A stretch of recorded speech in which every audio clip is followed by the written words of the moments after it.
आपको भगवान कृष्ण के जन्म से जुड़ी 8 ऐसी अनोखी और रहस्यमय बातें बताने जा रहे हैं, जिनके बारे में शायद ही आपको जानकारी हो।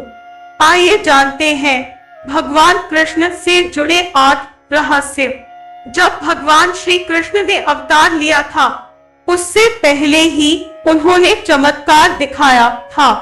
अपने जन्म से पहले ही वह चतुर्भुज रूप में देवकी और वासुदेव के सामने प्रकट हुए थे। तब उन्होंने देवकी और वासुदेव से कहा था कि मैं आपके पुत्र के रूप में जन्म लेने वाला हूँ और मैं ही कंस का वध करूंगा। मेरे जन्म के साथ ही आप मुझे नंद जी के पास छोड़ आए। तब वासुदेव और देवकी ने उनसे बालक रूप में प्रकट होने का आग्रह किया और कृष्ण बालक रूप धारण कर माता की गोद में आ गए। श्री कृष्ण ने जैसे ही अवतार लिया, इन्होंने अपने माता पिता की यादों को भुला दिया। वासुदेव और देवकी को यह याद नहीं रहा कि भगवान ने उन्हें चतुर्भुज रूप में दर्शन दिया है और श्री कृष्ण भगवान के अवतार है। अपनी माया से श्री कृष्ण ने कंस के सैनिकों को अचेत कर दिया। माता देवकी को घोर निद्रा में सुला दिया। वासुदेव जी श्री कृष्ण की प्रेरणा से अर्धचेतन अवस्था में बाल श्री कृष्ण को लेकर नंदगांव पहुंच गए और वहां नंदराय के पास बालक श्री कृष्ण को सौंपकर वासुदेव जी कंस के कारागृह में लौट आए। लेकिन इन सभी घटनाओं का स्मरण वासुदेव जी को नहीं रहा। जब वासुदेव जी भगवान कृष्ण को लेकर नंद जी के पास जा रहे थे, तब खूब बरसात हो रही थी।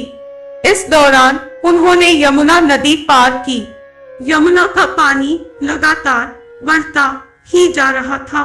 तब वासुदेव जी ने उस टोकरी को अपने सिर पर रख लिया, जिसमें वह भगवान कृष्ण को लेकर जा रहे थे।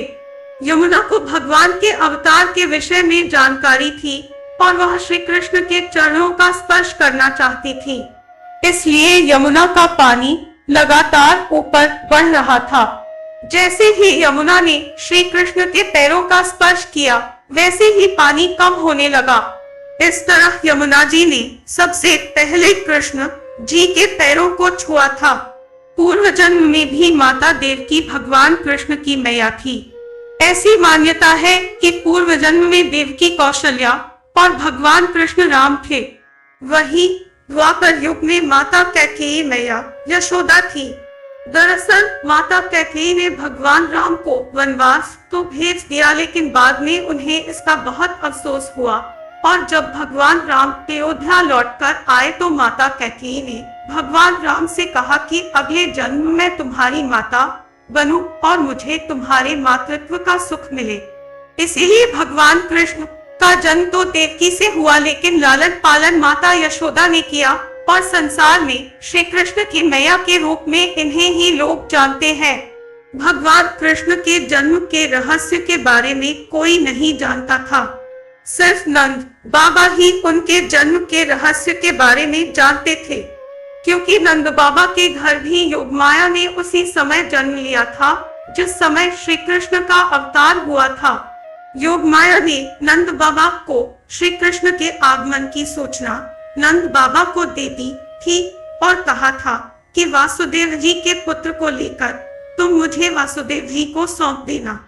श्री कृष्ण को लेकर नंद बाबा ने जब अपनी कन्या वासुदेव जी को दे दिया तो उन्हें भी फिर कुछ याद नहीं रहा। जब श्री कृष्ण का जन्म हुआ था, उस रात को कई बच्चों का जन्म हुआ था। कंस को जब यह पता चला कि देवकी ने आखिरी संतान को जन्म दिया है और वह बालक नहीं कन्या है, तो उसे हैरानी हुई। फिर भी मृत्यु भय से भयभीत कंस उस कन्या को भी मारना चाहा और उसने एक बड़ी चट्टान पर कन्या को पटक दिया, लेकिन कन्या चट्टान पर गिरने की बजाय आकाश में चली गई और अष्टभुजाओं वाली देवी के रूप में प्रकट हो गई। देवी ने कहा कि तुम्हें मारने वाला तो कोई और है और वह जन्म ले चुका है। कंस देवी के इस बात से और डर गया। कंस ने अपने मायावी राक्षसों को भेजकर श्री कृष्ण के साथ उस रात जन्मे सभी बच्चों को मरवा दिया, लेकिन श्री कृष्ण ने कंस की मृत्यु दूतों को ही यमलोक पहुंचा दिया। श्री कृष्ण के देह त्याग के बाद समुद्र में जब द्वारिका समा गई, तब पांडवों ने श्री कृष्ण के पोते वज्रनाभि को मथुरा का राजा बनाया। राज वज्रनाभि ने यहाँ पर श्री कृष्ण की स्मृति में कई मंदिरों का निर्माण करवाया। मथुरा की जन्मभूमि मंदिर में एक ऊंचा चबूतरा है। कहते हैं जिस स्थान पर यह चबूतरा है वहीं पर भगवान श्री कृष्ण का अवतार हुआ था। द्वापर युग में यही पर कंस का कारागृह था, जिसने देवकी और वसुदेव जी के कंस ने बंदी बनाकर रखा था।